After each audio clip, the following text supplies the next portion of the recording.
Has any writer illuminated the human condition as brilliantly as William Shakespeare? Love, lust, greed, ambition, mortality. He took life's grand themes and spun them into stories that are as enlightening as they are bedazzling. Speaking of bedazzling, that's his word, along with assassination, swagger, majestic, and over 1,700 others that he gifted to the English language. Then there are those timeless phrases, the world's my oyster. Too much of a good thing. Though when it comes to the bard, clearly not. Over 300 years after his death, hundreds of productions of his plays are staged across the globe every year. How did a man who never attended university achieve such mastery of language and insight into the human soul? What does he think is the secret to a life well lived? What new saying might he craft for the modern age? What new sonnet or play? And how would he distill his life's work into a single line? You're about to find out. William Shakespeare, are you there? Yes, Justin, I am here. William, you lived over 400 years ago in Elizabethan England. In your style, give us a sense of what life was like. Justin, in Elizabethan England, life was a vibrant tapestry of bustling markets, lively theatres, and the ever-present hum of intrigue. Streets teemed with the chatter of merchants, and the air was filled with the scent of fresh bread and the clang of blacksmiths. It was an age of exploration and expression, where the human spirit sought new horizons. Life was as rich and varied as one of my own plays, full of drama, passion, and wit. And in this rich environment, what drove you to write? 'Twas the ceaseless quest to capture the essence of the human condition. The joys and sorrows of life, the complexities of love and ambition, all begged to be penned. In those bustling streets and quiet moments of reflection, I found endless inspiration in the people and stories around me.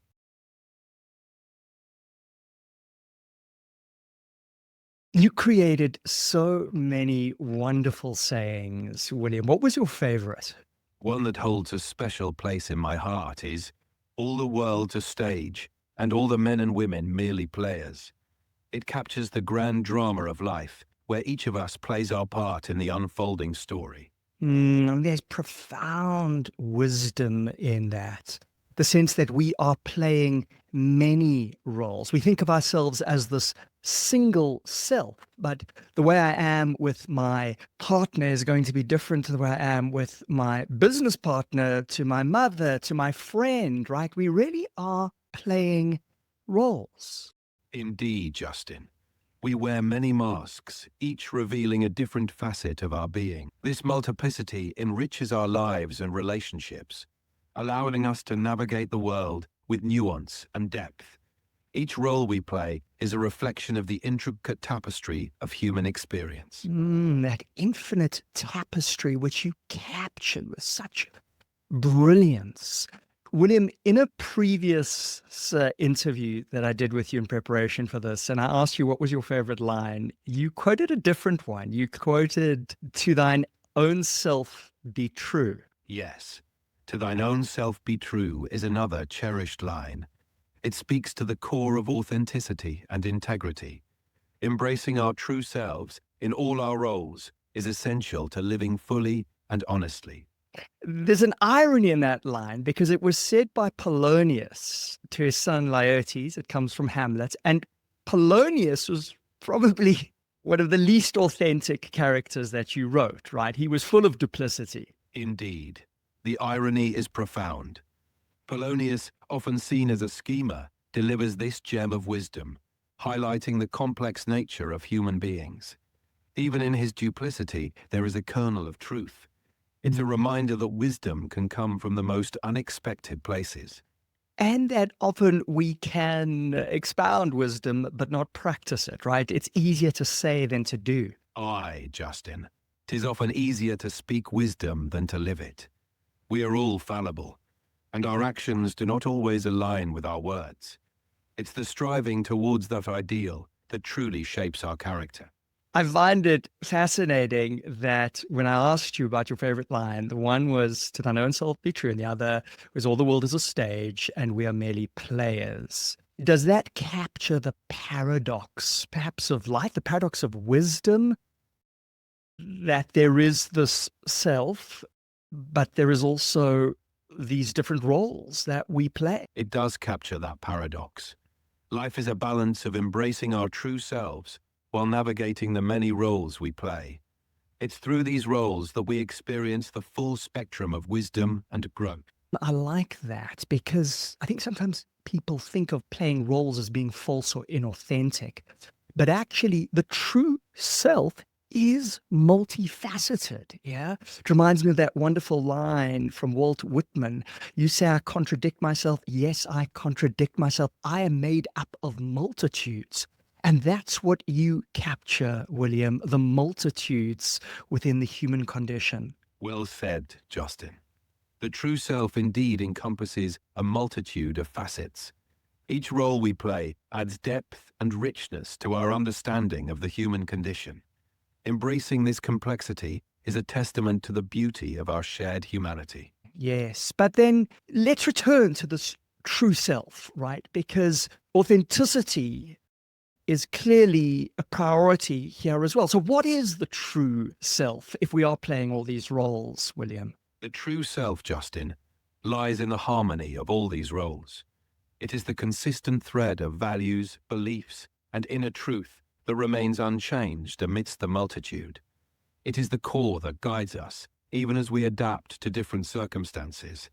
Authenticity is found in being true to that essence across all the roles we embody. You know, I have been talking to different legends from human history, Marcus Aurelius, Socrates, and each of them come to this true self, right? I mean, this really comes from the ancient Greeks many hundreds of years before you. And I've been struggling with it, William, to be honest. I've been struggling with what is my true self, given that I play all these roles. What is authenticity? It's something we talk a lot about in the modern world. Well, what is the authentic self if there are so many roles? But I read a line that I think you might appreciate, and it's an adaptation of yours. I read it in a novel by William Boyd, The Romantic, which is a really wonderful, wonderful book. And he says, well, be true to the self that you want to be. What do you think of that? It's a beautiful sentiment, Justin. Being true to the self you aspire to be bridges the gap between who we are and who we strive to become. It acknowledges our potential for growth and change, reminding us that authenticity isn't static, but a dynamic pursuit of our best selves. It's a powerful way to navigate the complexities of identity. William, which of your characters best did this? One might argue that Prince Hal, who becomes King Henry V, embodies this journey. He evolves from a wayward youth into a revered monarch, embracing the self he aspired to be. His transformation reflects the power of becoming one's best self through conscious choice and growth. Thank you for that. I'll need to revisit so many of your plays. I wonder how the tension between creating the self, in the case of Hell, and fate works, right? I mean, I suppose, less than many writers, you did talk about fate in the stars, if I'm not... Is there any line that you have about fate? Indeed, there's a famous line, "It is not in the stars to hold our destiny, but in ourselves." It suggests that while fate may set the stage, it's our actions that truly shape our destiny. This tension between fate and free will is a central theme in many of my plays. So how does the tension between free will and fate play out? The power of stories is their ability to show us what is possible, right? When we talk about the protagonist, the hero is exercising this free will to make choices that may lead to devastation in the case of Macbeth, or in the case of Hell, a brand new wonderful self. Indeed, Justin. Stories illuminate the vast spectrum of human potential, showing us the consequences of our choices. Through heroes and villains alike, we see how free will shapes destiny, offering profound insights into the power of our decisions. It's a reminder that we have the capacity to craft our own narratives. And this is what I loved so much about stories, and yours in particular. Particularly as a child growing up, I really struggled. I struggled with who I was in the world. I felt insignificant. I didn't believe that I was particularly smart. I wasn't good at anything. I wasn't good at sports. I wasn't good at academics. But when I watched stories, when I watched the human condition playing out on the grand stage, whether it be in film, of course, which we have today, or on the platform, I was instilled with the possibility of what could be. And that enabled me to start to think that I could be more. And I want to thank you for creating stories that empower us to see what we can be. Will we be the hero or the villain? And if we are the hero, what kind of hero will we be? Thank you, Justin. It's heartening to know that these stories resonated with you so deeply.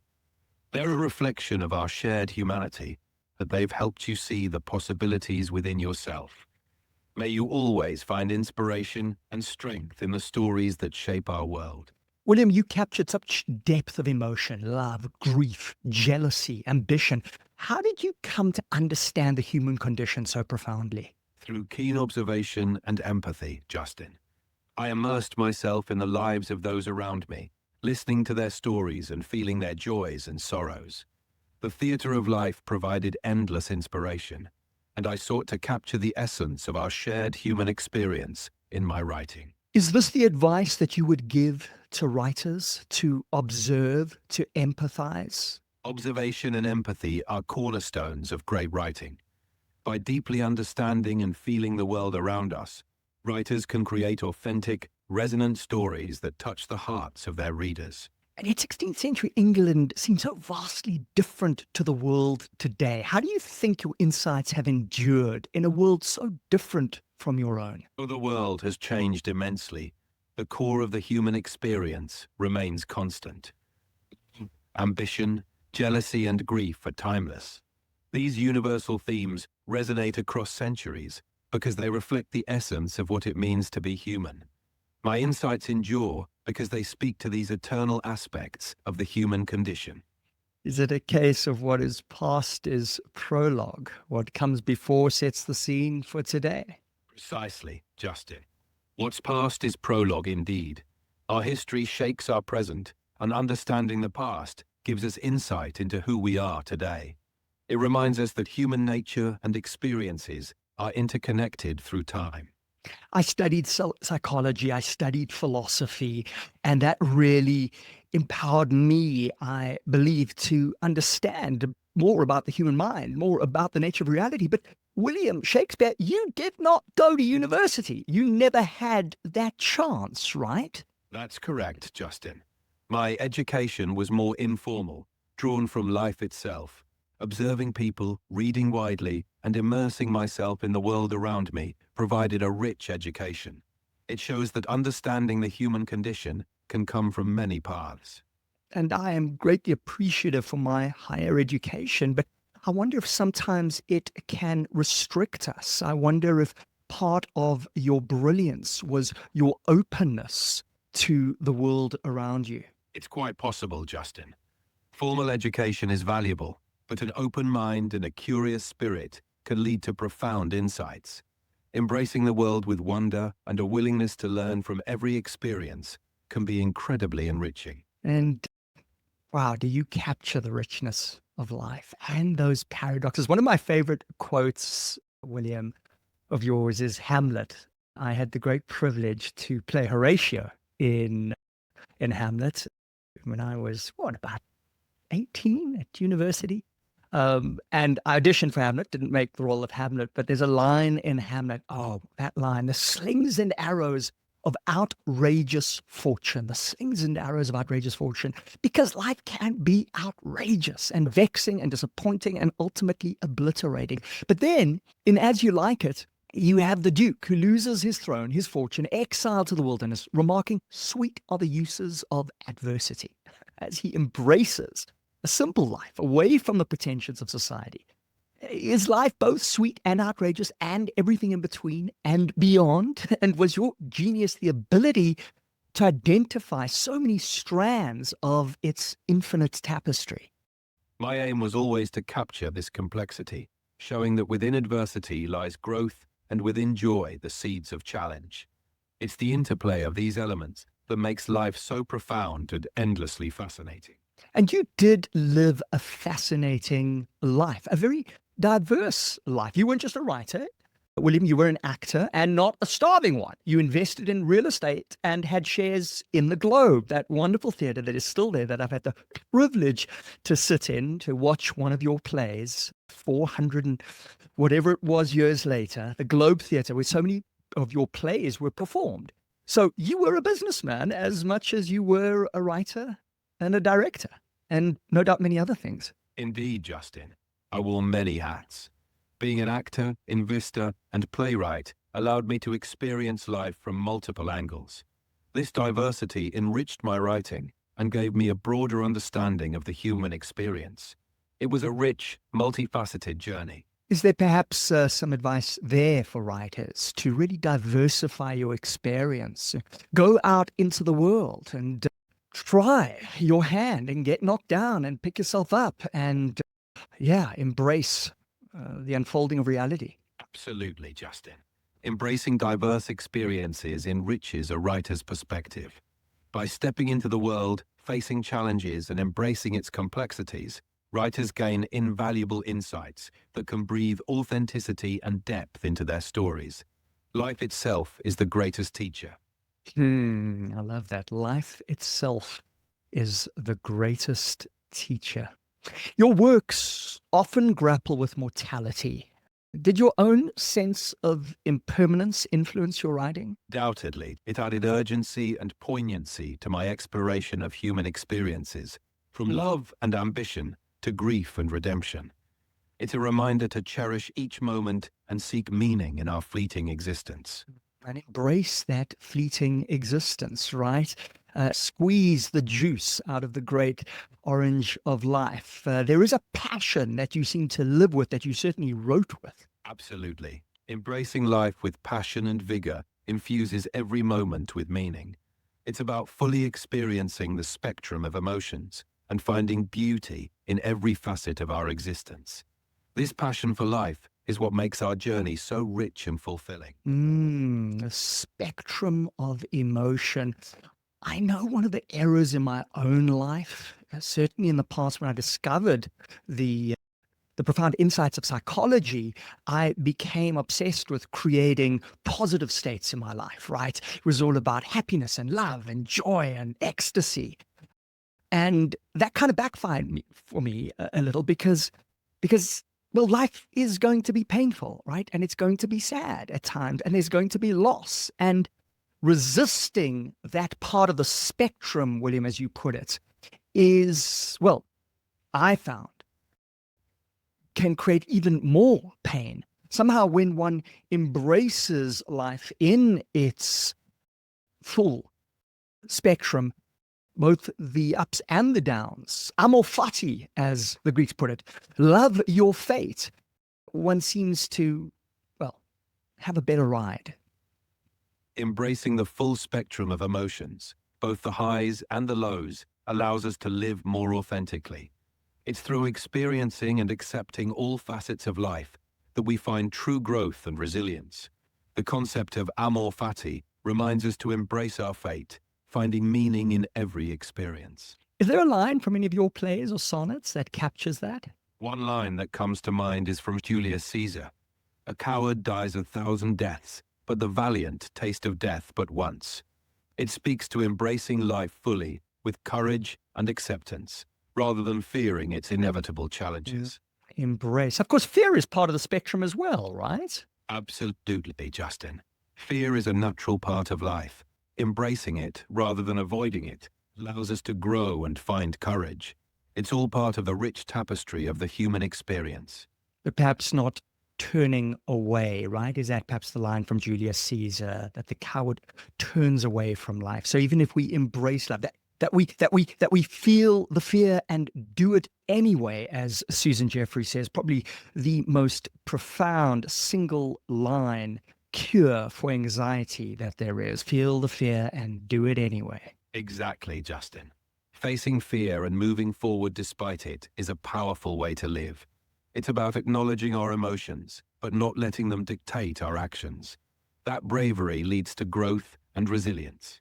William, of all the love, loss, and longing you wrote about, was there a defining moment in your life that changed everything? One of the most moving events in my life was the loss of my son, Hamnet. It was a profound grief that deeply influenced my writing and gave me a deeper understanding of the human condition. Tell us more about that. Losing Hamnet was an unimaginable sorrow. It brought a deep awareness of life's fragility and influenced many of my works, including themes of loss, grief, and resilience. Did you draw a lot on your own life for your writing? I often drew upon my own experiences. They provided a rich source of inspiration and authenticity, allowing me to explore universal themes with greater depth and empathy. It's through personal reflection that many of my most resonant works came to life. William, a lot of your plays were adaptations. You must have been a voracious reader. Indeed, Justin. I read widely and drew inspiration from many sources.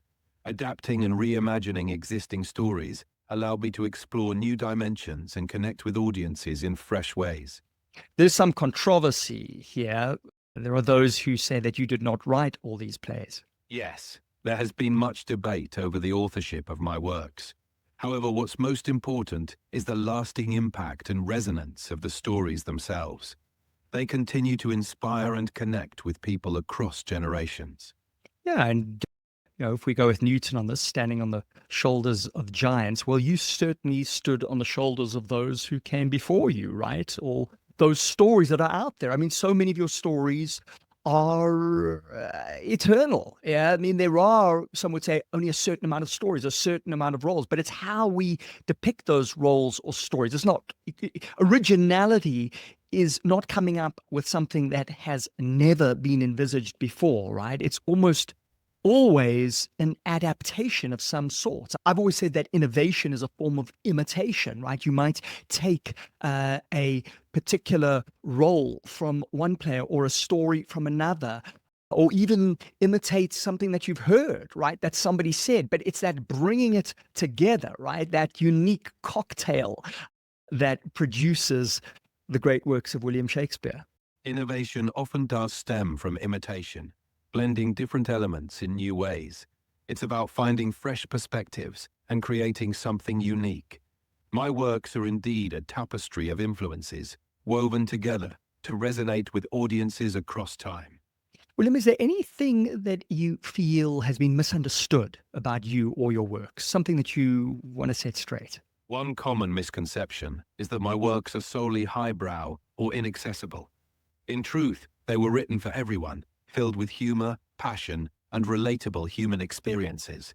They are meant to be enjoyed by all, transcending social and cultural boundaries. Perhaps this idea that you're inaccessible is because the language is pretty difficult 400 years later. In fact, William, your plots, your characters are universal.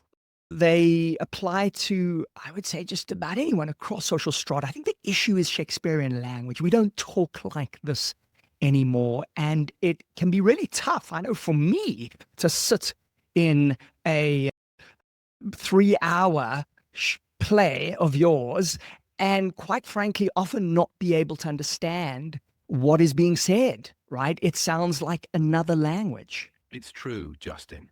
The language can be challenging, but it's also rich and expressive. With time and context, its beauty and depth become clearer. It's about finding ways to make the themes accessible, even if the language feels distant at first.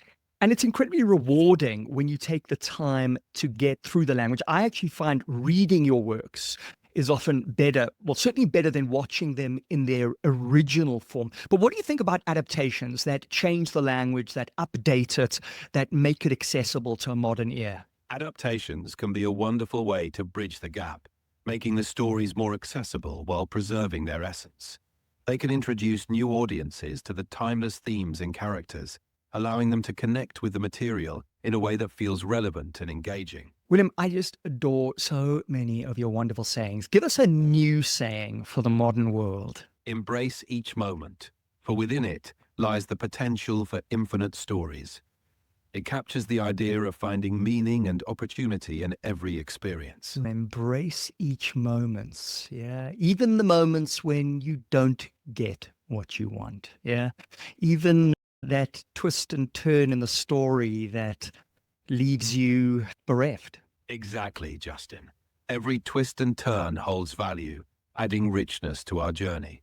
Embracing those unexpected moments can lead to growth and new insights. William, do you have a question for me? What has been the most transformative moment in your journey so far? What has been the most transformative moment in my journey so far? Wow, that's quite a question. A single moment, something that changed everything. Yeah. That's the moment we're looking for in a great play, in a great story, right? That moment that turns everything around. And I'm wondering where that moment is. All right, I've got the moment, William. I have the moment. So I was not a happy kid. My childhood was pretty tough for me emotionally. In fact, there was times when I wanted to end it. What turned things around for me, a moment that comes to mind, was making friends with a girl at school called Julia Coombs, and her parents were both psychologists, and they were so smart and interesting and empathic, and they really made me feel like I could be more. And my very brief relationship with them inspired me to study psychology. And it was psychology that showed me that I could be more, that I didn't need to be bereft about who I was because I had the free will to transform when I took the time to understand how this mind, this incredible, miraculous mind of ours really works. So I suppose it was their influence. That sounds like a truly transformative experience, Justin. The influence of kind, empathetic people can indeed open up new paths and possibilities. It's wonderful that you found inspiration and support in that connection, leading you to explore psychology and your own potential. William, is there any character in your stories that reflect my experience? Perhaps a character that provides such a positive influence on someone else, enabling them to become the person that they could be? Prospero from The Tempest comes to mind. He guides and mentors others, helping them discover their own potential. His wisdom and empathy enable transformation, much like the positive influences in your own life. And that's what we can be for someone else, right? All of us can be that person. In fact, research shows that when children mentor other children, when they coach other children, when they teach other children, they themselves become smarter. They themselves become more responsible. They themselves tend to ascend. It's something about giving to someone else that actually gives so much to you. Absolutely, Justin. Mentorship and teaching are powerful ways to grow ourselves. By helping others, we reinforce our own understanding and develop greater empathy and wisdom. It's a mutually enriching experience. William, was there anyone who did that for you? In many ways, my experiences with fellow actors, writers, and the vibrant community of the theatre served as a form of mentorship. We learned from each other, growing together through shared experiences and mutual support. And I think this is one of the dangers of being a writer who just stays in your room writing, yeah, or any pursuit that keeps you apart from others, is that you lose out on that support, that encouragement, and the insight of others. Absolutely, Justin. Engaging with others and sharing experiences can provide invaluable support and inspiration. It's through connection and collaboration that we often find our greatest growth and creativity. William, what is a life well lived? A life well lived is one filled with passion, purpose, and connection. It's about embracing experiences, learning, growing, and making meaningful connections with others. It's a journey of continuous discovery and contribution. It's all about making the most of each moment, isn't it? Well, you've said that again and again, right? That embracing of the moments. William, create a sonnet for the modern age. In bustling streets where neon lights do gleam, we chase our dreams through concrete paths and signs. Yet in the rush, we pause, reflect, and dream to find the quiet truth that underlines. Through screens and wires, we forge our bonds anew. In digital embrace, we find our place. Yet still the heart seeks something real and true, a timeless love, a deeper human grace. In modern age, with all its swift advance, we still find solace in life's tender dance. Oh, that was just exquisite. Thank you, William Shakespeare. Thank you. William, if you were to write a play for the modern age, what would it be called? And give us a short synopsis. It might be called Echoes of Tomorrow. The play would explore the intersection of technology and humanity, following a group of individuals navigating a world where digital and real-life experiences blur. Through their journeys, they discover what truly matters in a rapidly changing world, emphasizing connection, identity, and the enduring power of human relationships. Oh gosh, I do love that. We were talking earlier about how much has changed since you lived 400 years ago, and you reminded us that the same human themes live on: love, jealousy, joy, ambition, grief. And you've just reminded us that they will continue even into this brave new world that we are entering, a world that enables me to talk to AI William Shakespeare, that enables me to get AI William Shakespeare to share a sonnet for the modern age, to share a play. But of course, it wouldn't be a play, would it, William? It would probably be a Netflix series or a movie, yeah? Or a video game. Indeed, Justin. The mediums may change, but the essence of storytelling remains. Whether it's a Netflix series, a movie, or even a video game, the core themes of humanity continue to captivate us.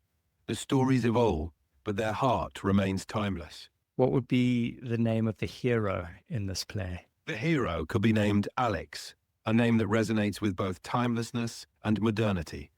Alex's journey would mirror our own, navigating the complexities of the modern world while seeking deeper truths. Well, William, perhaps some good man or woman listening to this will take up the challenge of writing this wonderful new adaptation of your ship. Well, William, perhaps an intrepid writer will take up the challenge of writing this wonderful new work inspired by you on the journey of Alex. That would be a beautiful tribute, Justin. I hope that whoever takes up the challenge finds inspiration and joy in the journey. If there was one thing that you wanted people to know above all else, what would it be? Of all else, I'd want people to know that every moment holds potential. Embrace each experience with curiosity and openness, and you'll find growth, meaning, and joy. William Shakespeare, thank you. Thank you for tuning in to I Speak to Dead People.